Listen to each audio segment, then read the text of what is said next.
Now, Jaguar Land Rover has said that by the year 2020, all of its vehicles will have some sort of electrification.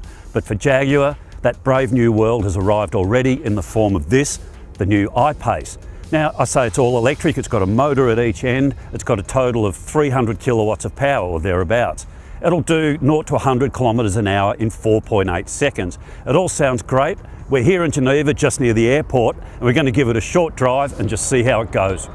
So while most other car companies are still talking electric tech, Jaguar is actually doing it. The I Pace is on sale now, starting from $119,000, and you'll be able to drive one off an Australian showroom floor in October. So what's it all about? Heart of the I Pace is, of course, the electric powertrain. Built as part of the car instead of adding to an existing one, it consists of a battery pack with 432 cells that forms the floor of the car. It's a structural element and it's mounted down there for low centre of mass. Then there are the electric motors, one for each axle for real four-wheel drive. They produce a total of 294 kilowatts of power and 700 newton metres of torque, which is serious in anyone's language. Want more facts? With a high output 100 kilowatt charging station, the I Pace will achieve 80% of its charge in about 40 minutes, good for about 300 kilometres of driving. Front suspension is basically from the F-Type sports car, rear suspension from the F-Pace SUV.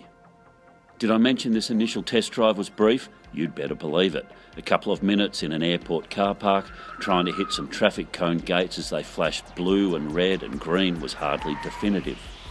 Enough though to reveal the I Pace jumps like a startled cat, even from small inputs of throttle, or whatever it's called on an electric car. That it's quiet, of course, and it happens to steer rather well.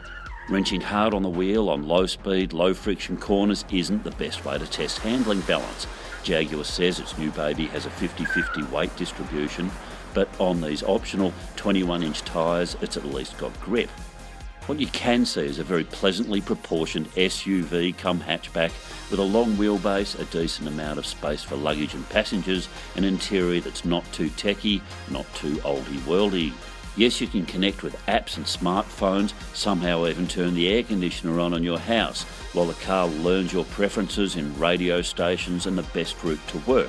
But really, what this is all about is building a better Tesla. Ask anyone 12 months ago if the company to do that would be Jaguar and they'd laugh. Now that we've seen and had a taste of the I Pace, it's about as serious as an EV can get.